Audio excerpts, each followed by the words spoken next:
Qibla 2. Wọ́n ṣe jẹ́ ọmọ ọlọ́jà ní Qibla 3. Bàbá wa wálé ní láti wá káwọn ọmọ wọn jáde ní abẹ́ Real Entertainment Service and Logistics. Olórí ilé tó bá wà nígbà tó fẹ́ bí ọmọ àlùbárí. Malaika rẹ̀. Fújì ẹ bá mi pàtẹ́wọ́ fún Malaika ẹjọ́. Pàtẹ́wọ́ fún the grace. Ọmọ tiẹ̀ náà máa bọ̀ nílẹ̀ máa mi kó pàtẹ́wọ́ fún Qibla Fújì. Ismail. Alhaji Sule Alao Malaika, Qibla Fújì. Aki. Pásọ̀rọ̀ Fújì. Pásọ̀rọ̀ Fújì. Ìdojúkọ. Ọmọ lójú Elédùmarè. Ìdojúkọ. Ọlọ́run ẹ tún lè pè.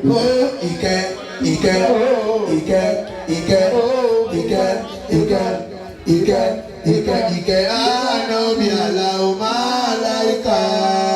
Ẹ tún lè pè ní ìjọ gbọ̀ngàn. Ọmọ Màlá God is good all the time. Alhaji ni bá wà wọlé. Aláyélúwà God is good all the time. Ọmọ Màlá God is good all the time. Aláyélúwà God is good all the time. Oh, Ìkẹ́.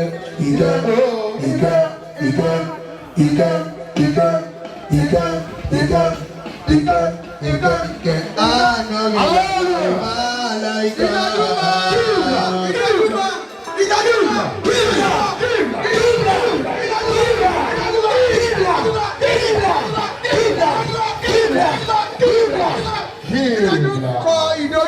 Ìdojúkọ. Kọ́ni sọ́lá. Ẹjọ́ kò kí ní àtàwọn ẹ̀yìn tèmi máa fà ẹ̀yìn tọ́pìlà ẹjọ́ kò. Àti kọ́ yín bá ti rẹ̀ pé ilé ìwà tó lè ní ẹgbọ́n mi. Táyé máa yá tì. Aṣojú Qibla ní gbogbo iye wa. Mo kí ẹ Aloma ọ̀kẹ́. Aloma gbọ̀ngàn tímọ́tímọ́ Kọ́lá. Dọ́kẹ́. Èyàn ẹja àlọ́ sórí ibi tá a lọ kíákíá. Mo kí Alhaji Rahim Ajao Mr. Tọ́pọ́nátúkà òyí àmẹ́lọ apàṣẹ ọ̀gá ńlá amúlẹ̀dọ̀. Inú mi dùn. Original Golden Sun. Musa Talent Starboy ọmọ Sẹ́ríkì Fújì Madiba. Musa Talent náà ti wọlé nítorí Qibla 2. Àrẹ̀mọ Qibla. Musa Talent. Starboy. Kàfáyà Malaika. Kàfáyà Lawu. Ẹjọ́ torí Ọlọ́run ẹ jẹ́ ká lọ dípò ká fọ̀nà sílẹ̀. Torí Ọlọ́run ẹ jẹ́ kí bẹ́ẹ̀ clear. Ẹ̀jẹ̀ fi wọ́pù èèyàn lẹ̀ má jà tráfíkì lẹ̀ jọ torí Ọlọ́run. Ẹjọ́ kábíyèsí o.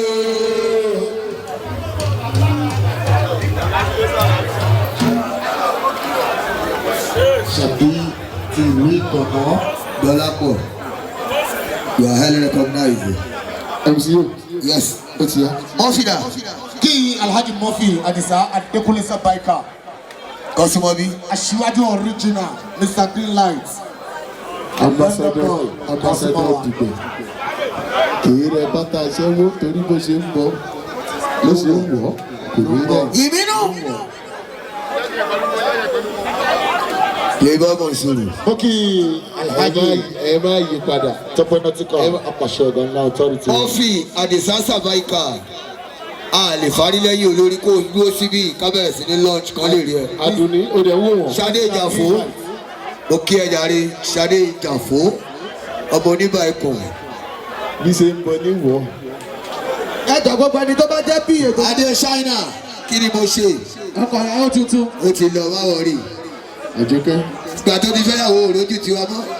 Àwa wojú wọn táwọn bá wojú wa. Iṣẹ́ kí lára gbà.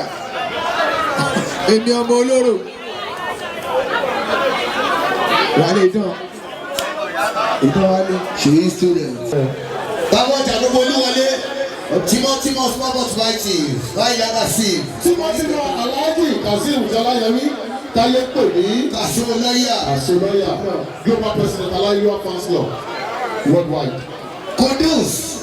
Báyọ̀ Àlàní Gbọ́mọlẹ́rìí tí ò ní gbọ́dọ̀ lẹ́kọ̀ọ́. Jagbara tímọ́tímọ́ Usman Bello. nígbà tá a ṣe lọ́wọ́ ni bàbá àjọ worldwide bàbá àjọ gbogbo àgbáyé pátápátá. fowó ṣeré dàbò ṣe tọmọdé tàyè fowó ṣeré olówó orí ọkọ̀ àjọkẹ́ lọ́jì fowó ṣeré dàbò ṣe fowó ṣeré dàbò ṣe àbábàràbà ọkọ̀ àjọkẹ́ nílùú London. ọlọ́run alágbà nǹkan pàtàkì nínú àwọn yéé. ọlọ́run fáìsì ni ó jẹ́ kan pàtàkì ó tún jẹ́ fáìsì Ọlọ́run fẹ́. tímọ́tímọ́ sàmì alábà Ọlọ́run. pa òkè ẹ̀yà rẹ̀ tí pa sàmì alábà nìyẹn ọ̀bọ̀ ká bí áwú wọ́n kò bó ṣe fẹ́ sàmì èèyàn ni Ọlọ́run wá ṣàánú ìjẹun náà. ìyàrí àdí ní sùúrù àti nìkẹ́ pílẹ̀ rẹ̀ jọ. obìnrin personal assistant ẹgbẹ́ bá gbé ọ̀dà ẹ̀jọ̀ má jáde sí i lọ. àsìkò tá ní ìdí rẹ̀ jọ torí Ọlọ́run. àbúrò wa ti. ẹ wo gbogbo èèyàn ọmọge náà wà bí ẹ lè fara rí lọ́wọ́. àmì lẹ́yìn ọmọ sábẹ́jì. torí ní gbogbo àwọn ọmọkùnrin ṣé mo gbogbo kúkú tó ń mú yìí. lẹ́gẹ́lẹ́gẹ́ òkèlè máa ní ìlàsàn. Ọlọ́run ẹ wo ìyàwó ní tó wà bí gómìnà ni ó. Kó dúró sórí ọwọ́ ẹ̀. àwọn ìyàwó ní kan dé wà bí wọn ọmọ ọkọ. Ọlọ́run. abẹ́ẹ̀dẹ̀ ni ẹjọ́ bá ti wọṣọ gírínì tó bá rìn kiri wọ́n á gbà mú ọ. ìyá mi sí Dagoro ọmọ bá ń kẹ́rì.